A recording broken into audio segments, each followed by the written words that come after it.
يعتبر الجيل الرابع من انتل من الاجيال المنتشره جدا في السوق المصري، لا وكمان بشوفه بيتباع باسعار غريبه ومش مناسبه ليه اطلاقا. يا جدعان ده جيل ومعماريه مر عليها 11 سنه وجه بعديها 10 اجيال، المفروض كل ما يقدم وينزل بعديه حاجات احدث سعره يقل. لا، هنا في ام الدنيا كل ما يقدم كل ما بيزيد. اللي ما يعرفنيش فانا كمبيوترانج احمد وحيد، وبقدم محتوى عن عالم البي سي والتجميعات، وبعمل من المحتوى ده اتنين: يا فيديو هدفي الاساسي منه اديك معلومه تفيدك، او فيديو ترفيهي في نفس المجال. فاعمل اشتراك في القناه ولايك للفيديو، ولو انت بتتفرج على الفيسبوك فاعمل شير ولايك للفيديو. ما تنساش تخش على تيك توك بتاعي، هتلاقي فوق ال 50 فيديو فيهم حاجات فعلا هتهمك. وببص بص على جروب الكمبيوترانجيه على التليجرام هتتبسط. كل اللينكات تحت في اول كومنت. الجيل الرابع بيرجع تاريخ اصداره ل 2013، زي ما قلت مر عليه 11 سنه، واحنا دلوقتي في الجيل ال 14 وعلى اعتاب الجيل ال 15. بس من الرغم من السنين دي مازال الجيل الرابع متداول، وفي مستخدمين كتير مازالوا بيعتمدوا عليه سواء في الشغل التقيل او الالعاب، وكتير بتسال على ادائه في الالعاب الحديثه او الجديده. في الفيديو ده هنشوف اداء بروسيسور من الجيل الرابع، الا وهو الاي 5 4570. بروسيسور يصنف متوسط وقت اصدار الجيل، ورباع النواه ورباع المسارات، ومش بيدعم الهايبر ثريدنج، واللي هي تقنيه مهمه للالعاب او للاداء عموما، واللي هي باختصار بتضاعف عدد المسارات في البروسيسور. فالشغل بدل ما هو بيتعمل على مرحله واحده داخل النواه بيتقسم على مرحلتين داخل النواه الواحده، فهتقدر تاخد اداء اعلى من البروسيسور في مختلف الاستخدامات. المهم،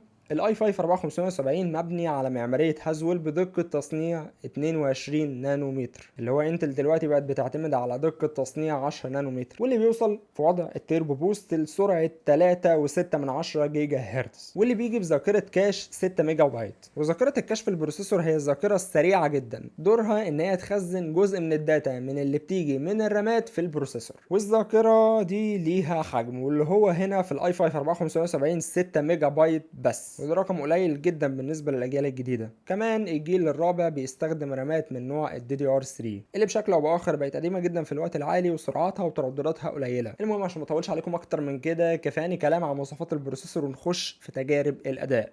الكارت اللي تمت عليه التجارب هو الجي تي اكس 1060 نسخة ال 3 جيجا. كارت مناسب للبروسيسور ويقدر يديك اداء كويس في الالعاب الحديثة بتقليل الاعدادات للميديوم او لللو على حسب اللعبة. وحبيت ابدا بلعبة مافيا 3 بريزولوشن 1080 واعدادات اقل حاجة. اللعبة اشتغلت كويس جدا بمتوسط فريمات 55 فريم، واحيانا بتوصل لل 60. اللعبة دي متطلبة على موارد الجهاز جدا. انا قعدت قد 5 دقايق العب، وكان في معظم الوقت الكارت والبروسيسور مستهلكين بشكل شبه كلي. بس عايزك تاخد بالك من قراءة البروسيسور. المفروض سرعة البوست بتاعته بتوصل ل 3.6 جيجا هرتز، وهي هنا بتوصل لقرب ال 3.4 بس. لا وكمان المفروض التي دي بي او صرف الطاقة بتاعه المعروف عنه 84 واط، هنا مش بيعدي ال 40 واط. قلت يمكن عشان التجارب تمت على كيس استيراد، فليميت الباور بتاع البروسيسور ممكن يكون مقفول من البايوس. بصيت على اكتر من بنش مارك لنفس البروسيسور على اليوتيوب ولقيت نفس المشكلة. حتى نسخة الاس من نفس البروسيسور نفس الكلام، مش بتوصل لسرعات التربو بتاعته، واخرها في السحب 29 واط، والمفروض الفعلي 65 واط، ويوصل في حالة التربو ل 3.6 جيجا هرتز. خليني اقول لك هو ليه مش بيوصل للسرعات الكاملة بتاعته. سرعات التربو بوست اللي هي متحددة من الشركة المصنعة ما هي الا سرعة النواة الواحدة، والبروسيسور بيوصل للسرعة دي في حالة استخدامه للنواة الواحدة فقط. انما لما بيكون بيستخدم اكتر من نواة او الاربع انواع مع بعض، طبيعي السرعة تنزل عشان يقدر يضمن استقرار في الاداء. فهنقدر نقول ان ده العادي بتاع اي بروسيسور. ونكمل البنش مارك. جربت فورزا هورايزن 5 على ريزولوشن 1080 واعدادات متوسطة، ووصلت لمتوسط فريمات 60 فريم. جربت برضو لعبة انشارتد 4 بريزولوشن 1200 واعدادات ميديوم، ما عدا التكستشر خليتها لو عشان بتبقى متطلبة على رامات الكارت بالاكتر. اللعبة الجرافيك بتاعها مبهر، وقدرت تشتغل بمتوسط فريمات 44 فريم. وقلت اجرب اشوف العاب الكورة عاملة ازاي في الاداء، وجربت فيفا 23 بريزولوشن 1080 واعدادات جرافيكس متوسطة، ووصلت لمتوسط فريمات 60 فريم.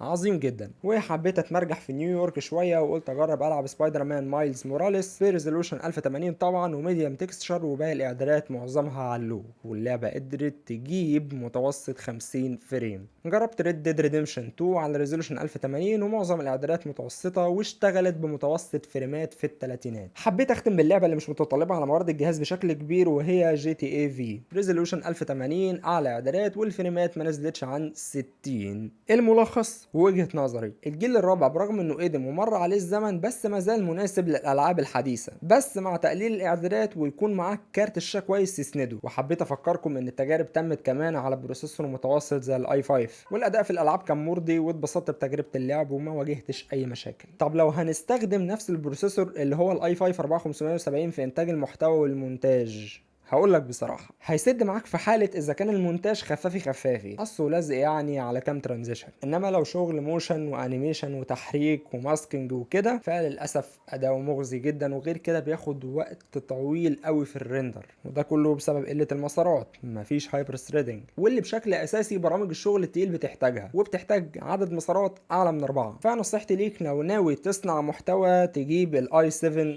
رابع افضل. هو ايوه رباع الانويه بس بيجي ب8 مسارات وداعم للهايبر ثريدنج، وهيبقى ممتاز برضه في الالعاب مع كارت زي الجي تي اكس 1060 نسخه 6 جيجا. ما تنسانيش وطبعا لايك للفيديو والاشتراك في القناه عشان الواحد فعلا بيتعب عشان يقدر يقدم محتوى يفيد بيه غيره، فتقديرك البسيط ده وكومنت حلو منك بيهون علينا التعب ده كله. هتلاقي في اول كومنت تحت لينكات لكل اكونتاتي تيك توك انستجرام فيسبوك، تابعنا عليهم لو حابب، واشوفكم على خير في فيديو جديد وفرلو كمبيوترانجي.